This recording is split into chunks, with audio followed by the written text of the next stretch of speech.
सुप्रभात बच्चों। बच्चों को पता है कि आपके यूनिट टेस्ट आने वाले हैं, ठीक है। तो उसमें आपका जो हिंदी रेसिटेशन होगा उसमें आपको कृषक कविता सुनानी है, ठीक है। और वो पूरी लय में होनी चाहिए। देखो जैसे मैं बोल रही हूँ आपको वैसे ही उसको लर्न करना है। मैंने पहले भी करवाई थी ये, लेकिन अगर किसी को कुछ भी शब्द बोलने में प्रॉब्लम हो रही है तो एक बार देख लेना कैसे बोलना है। देखिए ये है भारतीय कृषक समाज के ऊपर, जो किसान है, जो हमारे लिए श्रम करते हैं और अपना जो जीवन है वो मानव कल्याण को समर्पित करते हैं। खेतों में मेहनत करके विपरीत परिस्थितियों से भी जूझते हुए अनाज पैदा करते हैं। इस कविता में यही दर्शाया गया है।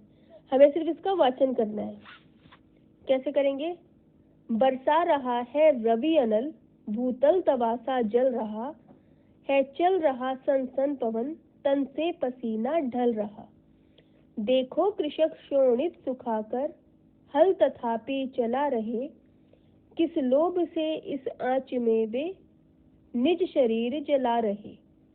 ठीक है, एक बार दोबारा से देखो। बरसा रहा है रवि अनल, भूतल तवासा जल रहा है, चल रहा सन सन पवन, तन से पसीना ढल रहा। देखो कृषक शोणित सुखाकर हल तथापि चला रहे, किस लोभ से इस आंच में वे निज शरीर जला रहे। ठीक है, नेक्स्ट पैराग्राफ। मध्याह्न उनकी स्त्रियां ले रोटियां पहुंची वहीं, है रोटियां रूखी खबर है, शाक की उनको नहीं।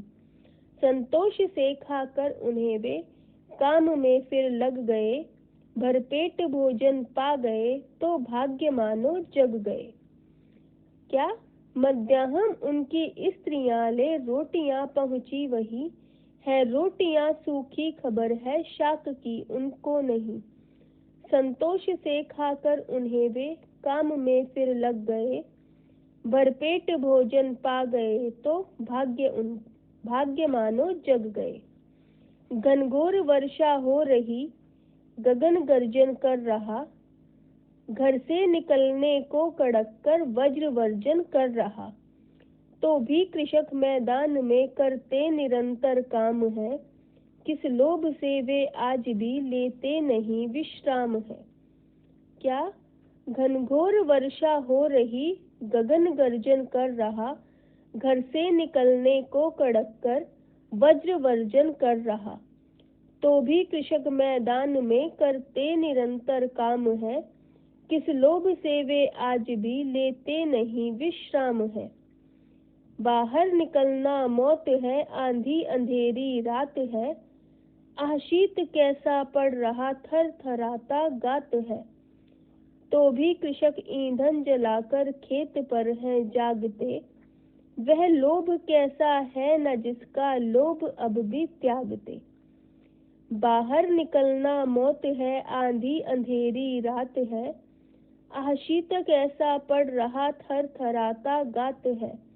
तो भी कृषक ईंधन जलाकर खेत पर है जागते, वह लोभ कैसा है जिसका लोभ अब भी त्यागते। वह लाभ कैसा है न जिसका लोभ अब भी त्यागते।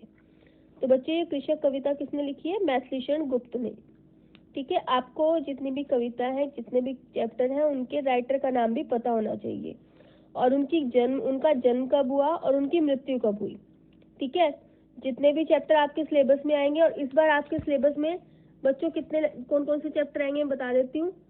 पहला चैप्टर तो आएगा आपका कृषक, ठीक है। दूसरा चैप्टर जो आपका आएगा सिलेबस में वो है जामुन का पेड़ आपका आ चुका है, ये वाला नहीं आएगा, ठीक है। उसके बाद आएगा लोकमान्य की याद में, चैप्टर 8, यानी 6 आएगा, 8 आएगा। नेक्स्ट है बालिका का परिचय, 9 आएगा और 10 आएगा, ठीक है। 6, 8, 9, 10 दो कलाकार, ठीक है, जिसमें कि 2 तो पोयम हो गई आपकी। 6, 8, 9, 10 2 पोयम है, उनकी पूरी एक्सरसाइज है। वो कविता भी आप लर्न कर सकते हैं। कौन सी कविता है? तीसरी कविता थी हमारी बालिका का परिचय। वो थोड़ी सी बड़ी है, अगर आप करना चाहो तो वो भी कर सकते हो। वैसे कृषक इजी भी है और अच्छी भी है, ज्ञानवर्धक कविता है और हमें इसमें भारत के किसान के बारे में बताया गया है। ठीक है बच्चों, तो आपको ये वाली पोएम लर्न करनी है किसके लिए? रेसिटेशन के लिए। ठीक है बच्चों, ओके, थैंक यू।